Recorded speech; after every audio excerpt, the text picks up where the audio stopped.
ઓમ સ્વામિનારાયણાય નમઃ. સ્વામિનારાયણ હરે વચનામૃત ગઢડા મધ્ય પ્રકરણનું 21મું મુદ્દાનું.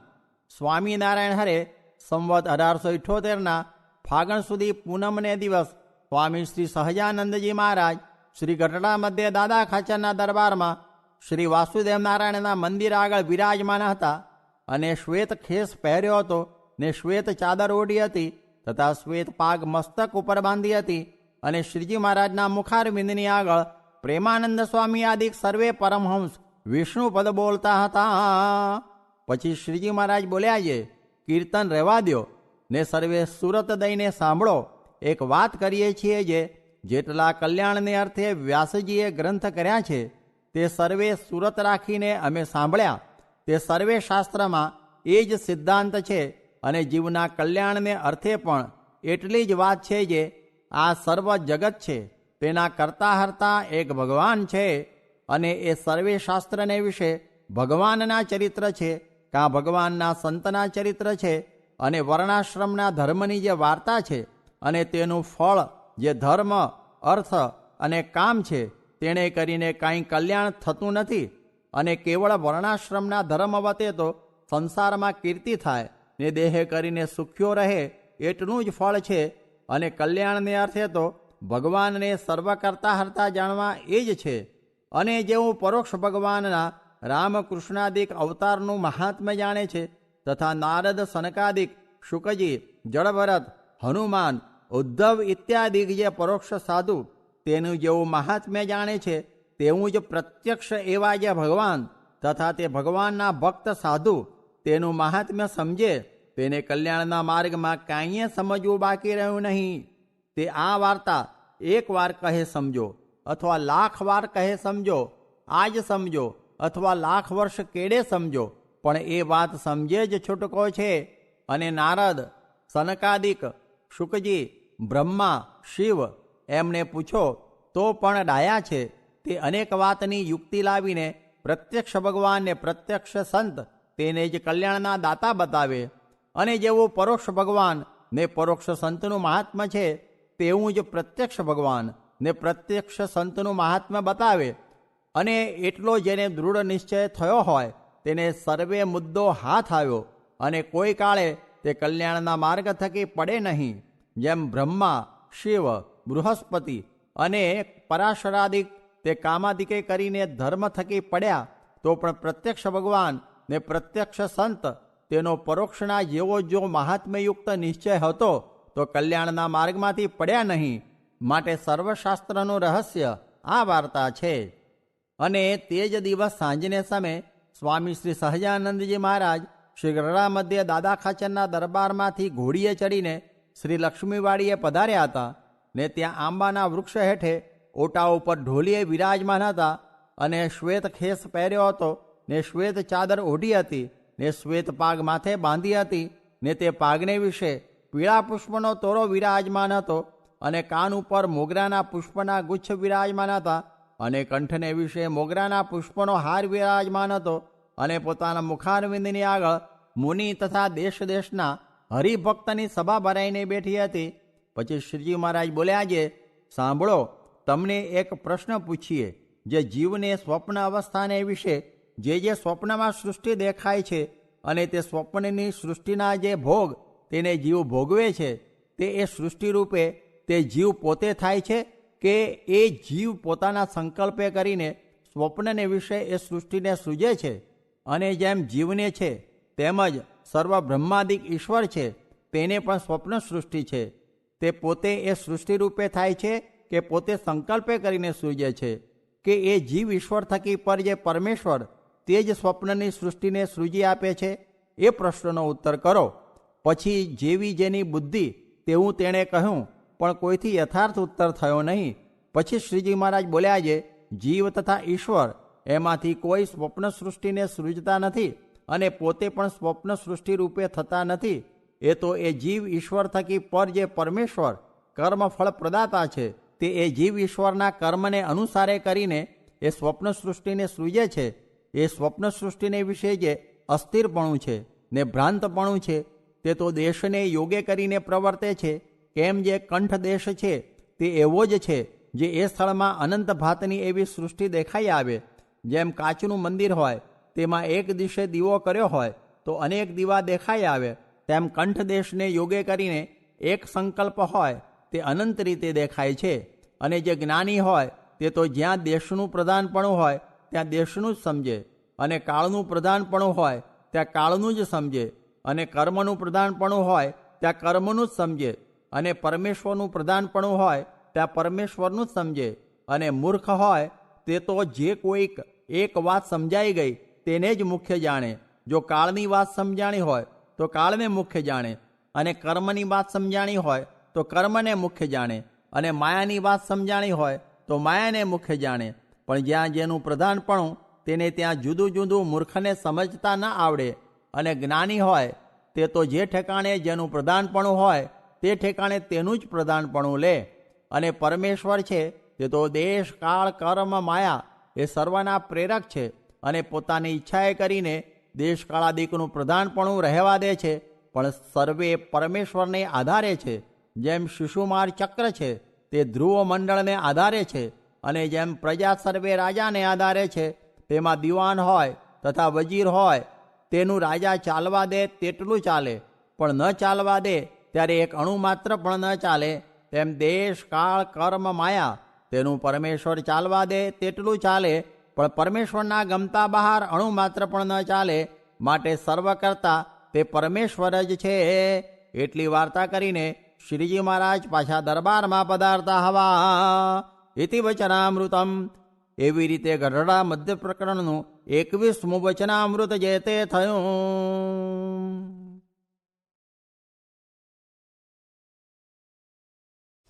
સ્વામિનારાયણ ભગવાનની જય. અક્ષર પુરુષોત્તમ મહારાજની જય. ગુણાતીતાન સ્વામી મહારાજની જય. ભગતજી મહારાજની જય. શાસ્ત્રીજી મહારાજની જય. મહારાજની જય.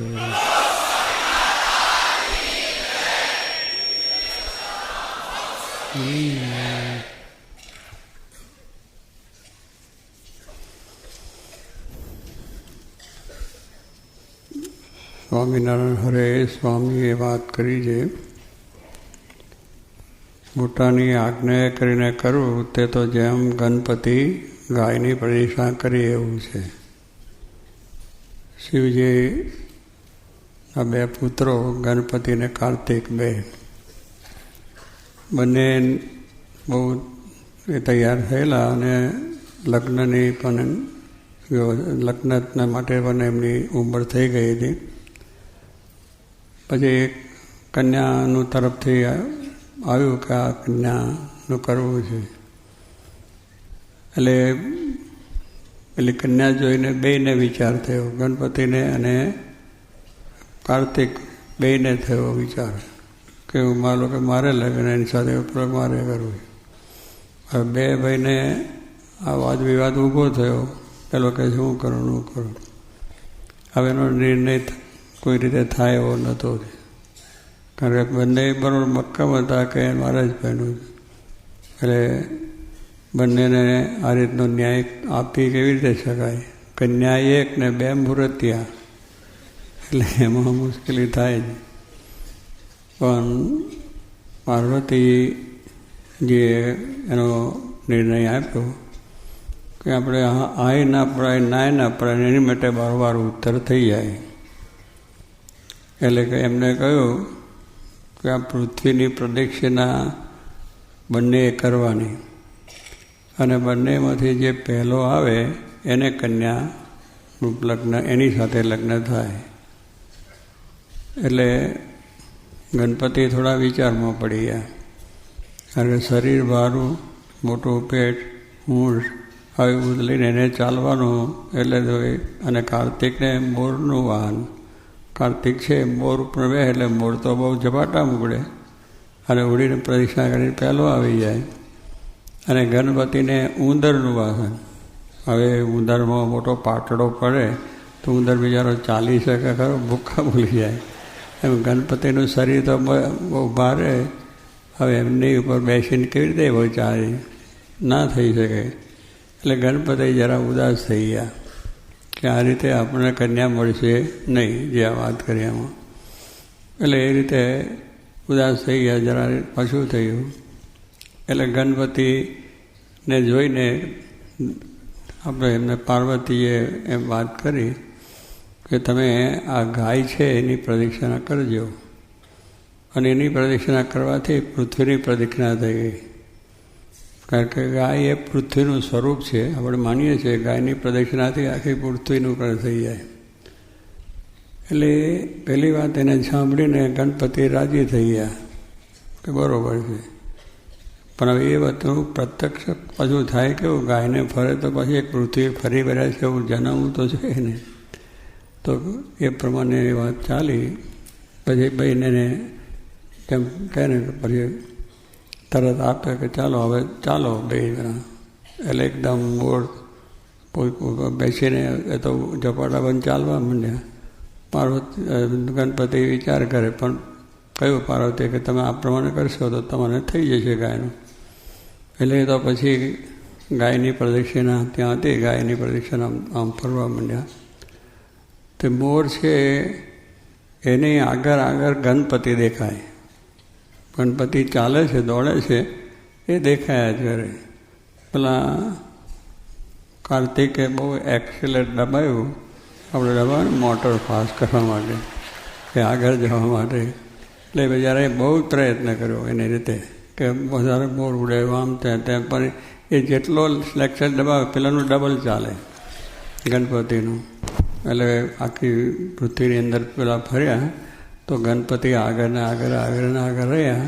અને આ એકાને પહેલાં આવી ગયા તો એમને આપણને કન્યા મળી, પ્રાપ્ત થઈ.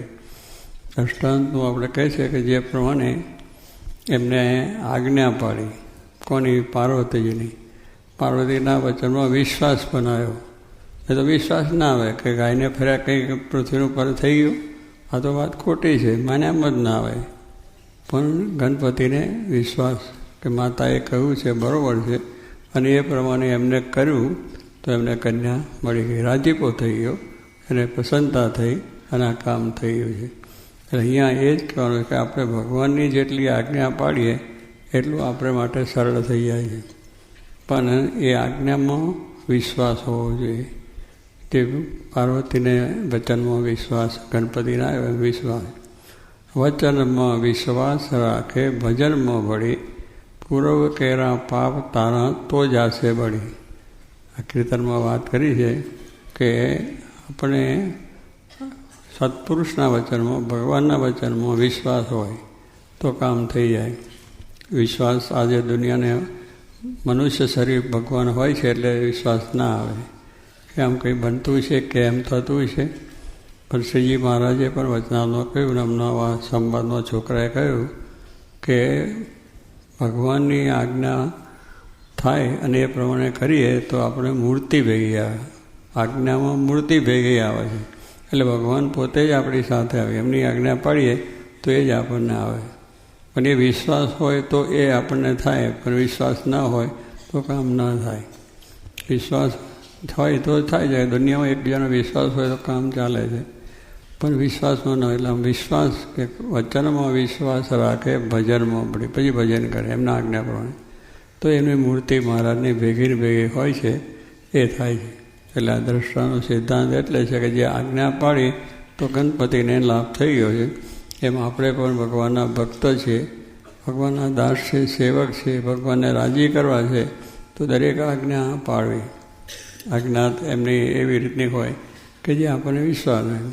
ભગતજી મહારાજ હતા, એમને ગુણાતીતાન સ્વામી કહ્યું કે આ ગિરનાર ડુંગરો છે એ તમે લઈ આવો.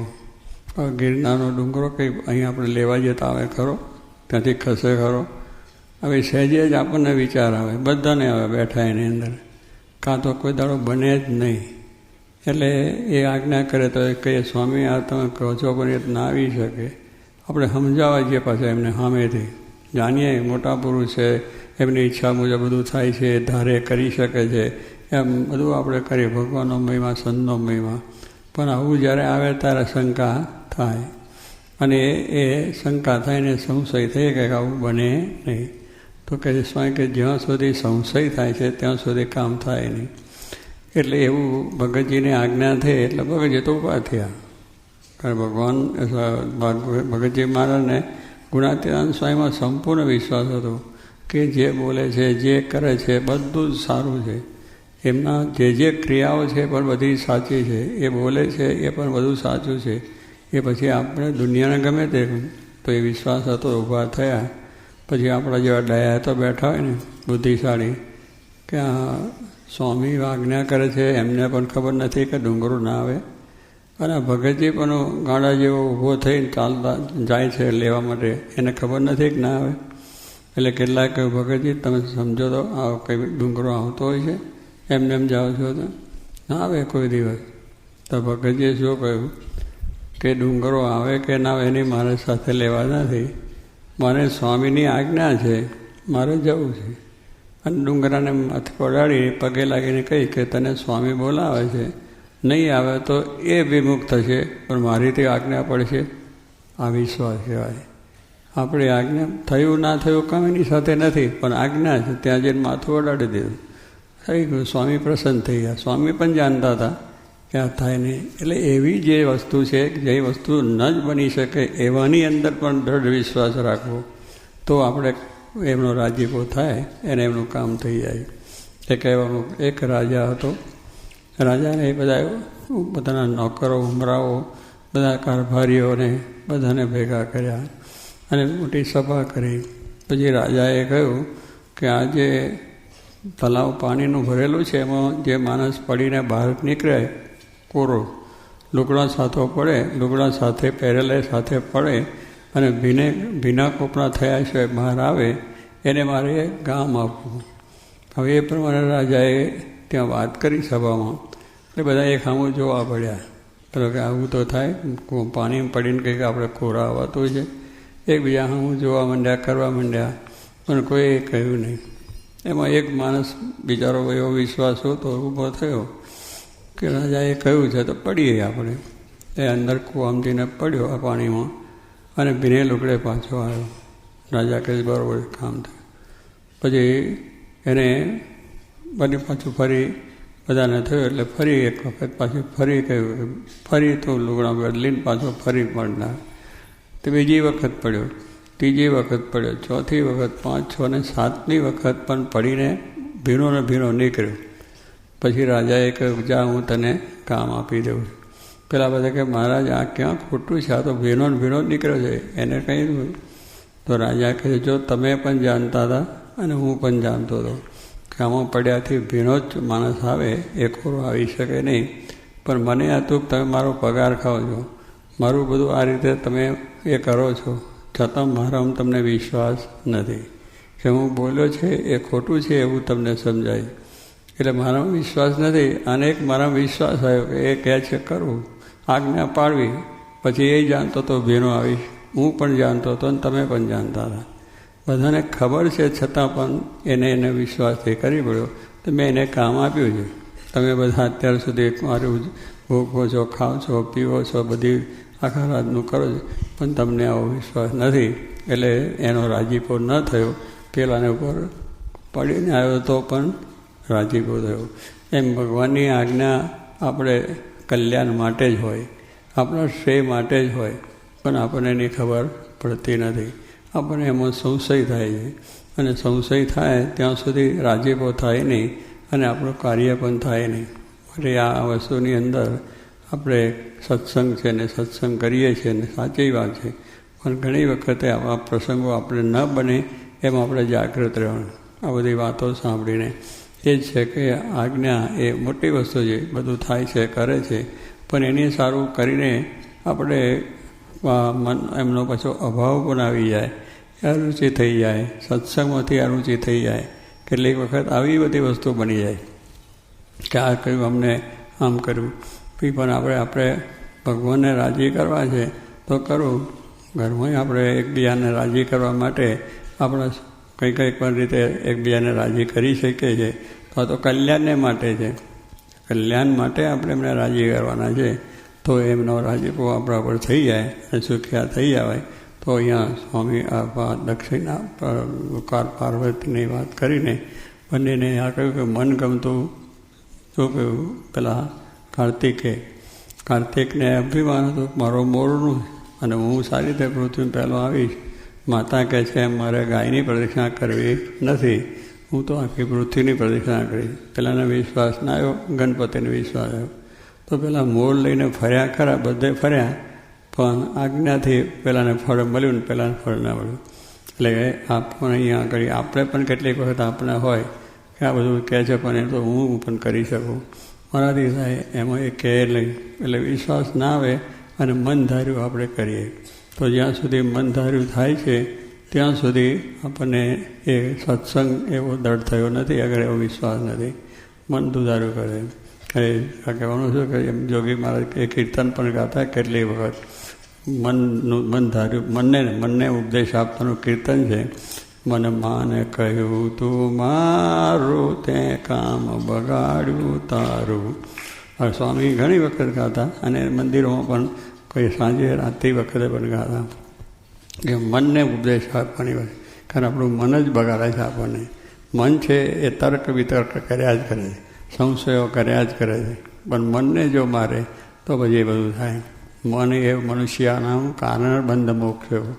મન છે બંધનનું કારણ છે અને મોક્ષનું કારણ છે. એ મન જો જગતના વિષયો તરફ આપણે જવા દઈએ તો બંધન થાય, વાસના રહે અને બંધન થાય. એ જ મનને ભગવાન સાથે સંલગ્ન કરી દઈએ, ભગવાનને વિશે નિર્દોષ ભાવ, એને વિશે દિવ્ય ભાવ, આ બધું જો આપણને થઈ જાય તો આપણે એ મોક્ષ થઈ જાય. અને એ મનુષ્યનામ કારણ એનું એ છે બંધનનું છે અને મોક્ષનું કારણ. સમાગમ થઈ જાય તો આપણો મોક્ષ થઈ જાય એ છે. અને જેને મન જીત્યું એને જગત જીત્યું. કે મન જીત્યું છે એને જગત જીતવા આપણે થઈ શકે એમ નથી. આ જગતની અંદરનું બધું કાર્ય જીતવું એ થાય એવું છે જ નહીં. પણ મન જીત્યું તો બધું થયું. કે મન છે બીજો સંકલ્પ કે ભગવાન સિવાય બીજો વિચાર સંકલ્પ ન કરે, બીજી વાત ના થાય, એવું એક દ્રઢ થયું હોય તેને માટે જગત છે જ નહીં.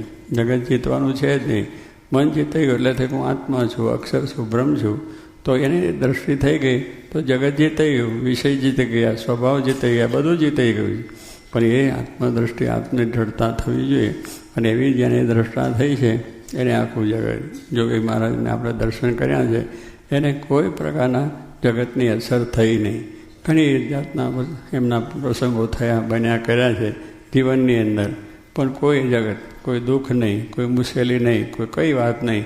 મહારાજ ઈચ્છા, મહારાજની ભક્તિ, મહારાજનો સત્સંગ, બેન એ જરાય પણ બીજું વાત લાવ્યા સિવાય, એમને જે મુશ્કેલીઓ પડી હોય એના પ્રસંગો પણ સભામાં લાવ્યા સિવાય મારાના મહિમાની વાત, કોઈ આવીને અમહિમાની વાત કરે તો મારો સ્વામિનારાયણ સ્વામિનારાયણ સ્વામી મહારાજની સ્વામીની વાતો કરો. આ એક જગતની. અને દેહનો ભાવ છે એટલે દુઃખ છે, દેહ નથી ભાવ, આત્મભાવ છે તો દુઃખ જ નથી. આ બધી વાતો આપણે સાંભળીએ તો એ દુઃખ થાય. કે પ્રમાણે પછી મારાની મરજી સમજીને થઈ જાય. એટલે મન જીતું એને જગત જીતું છે. એટલે મન જીતું એ કથન છે. એટલે સ્વામીએ કહ્યું મન માને કહ્યું તું મારું, ત્યાં કામ બગાડ્યું તારું, તું આવ્યો તો શા માટે, તેનો ન કરે ઉચાટે, લઈ જાશે વસમી વાટે.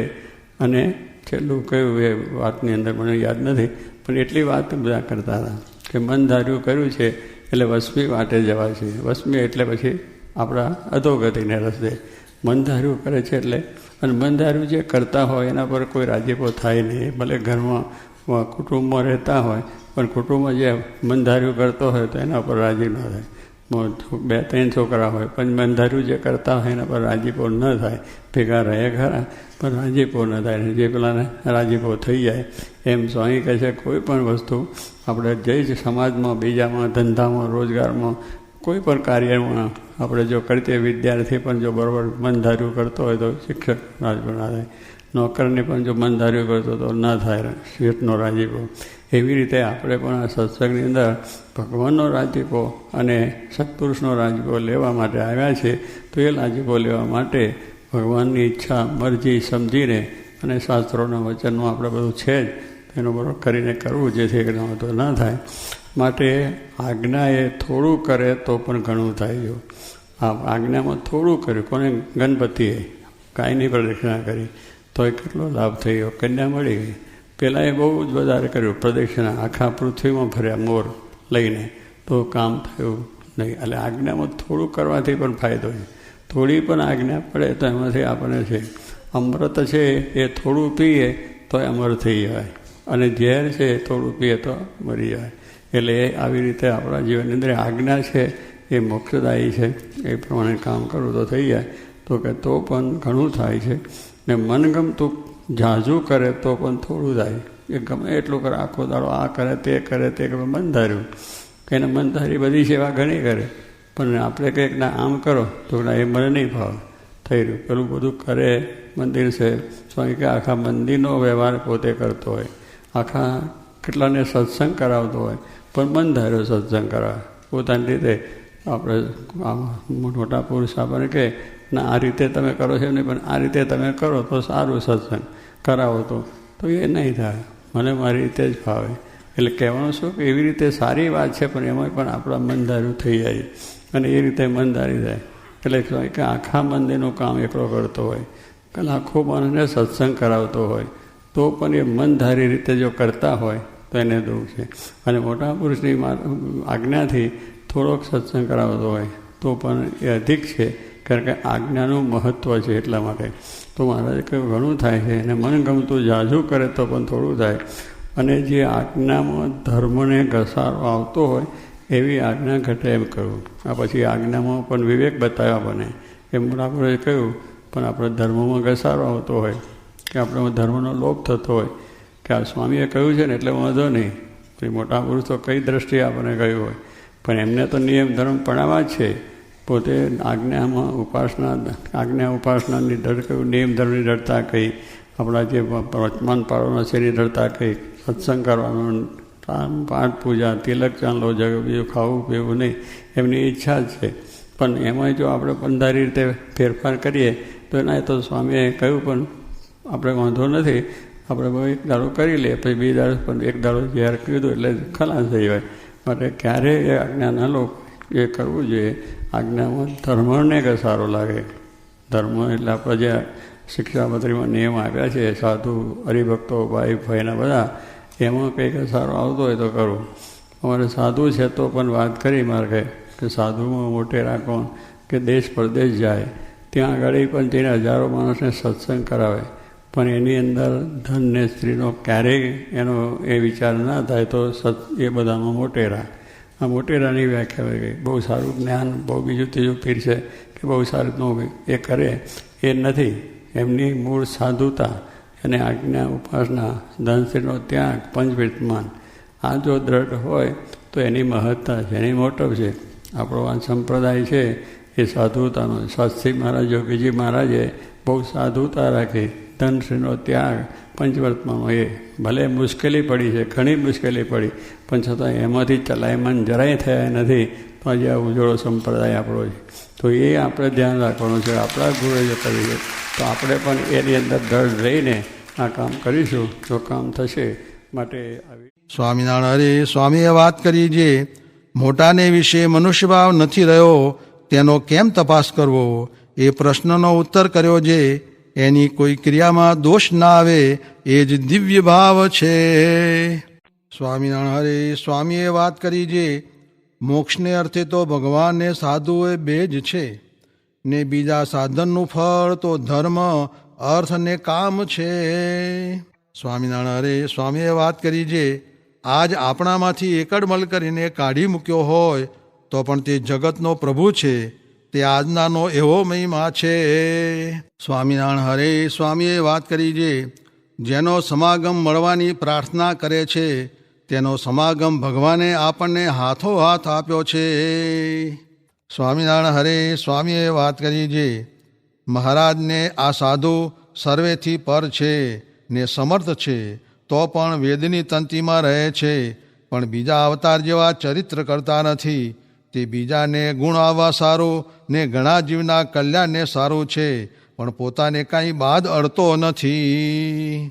સ્વામિનારાયણ હરે સ્વામીએ વાત કરી, જે અભિનિવેશ થાય તેને વેદ કહે, ગુરુ કહે તો પણ માને નહીં, ને પંચ વિષયનો અભિનિવેશ તો ગુરુરૂપ ગોવિંદ પ્રગટ સાક્ષાત્કાર મળેથી ટળી જાય છે. હદ મૂકીને વિહદ જે અક્ષરધામ તેને પામી રહ્યા છે. માટે આ અવસરમાં કસર રહેશે તેને પસ્તાવો થશે, ને પછી સાંભળનાર હશે તો કહેનાર નહીં મળે. માટે ઢોલ ભૂંગળા વગાડીને નરકે જાઓ નહીં. સ્વામિનારાયણ હરે. સ્વામીએ વાત કરી જે કાળ પડશે તો સત્સંગી દુઃખ પામશે, ને આપણાથી દાણા ખવાશે નહીં ખવાય.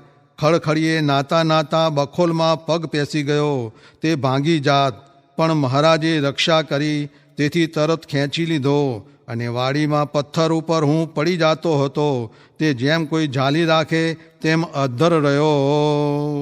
સ્વામિનારાયણ હરે. સ્વામીએ વાત કરી જે ભગવાનના અક્ષરધામ સામી જે દ્રષ્ટિ એ અલૌકિક દ્રષ્ટિ છે, ને પ્રકૃતિનું કાર્ય એ લૌકિક દ્રષ્ટિ છે. તેમાં ભગવાનનો નિશ્ચય એ ખરેખરી અલૌકિક દ્રષ્ટિ છે. સ્વામિનારાયણ હરે. સ્વામીએ વાત કરી જે ભગવાનના અવતાર તો અસંખ્ય છે, પણ આ સમયે મહારાજ પ્રગટ થયા તે બેડા 1000 ભગવાનના અવતાર થયા, ને પોતે એક માહી અવતારી થયા એમ ચોખ્ખું સમજવું. સ્વામિનારાયણ હરે.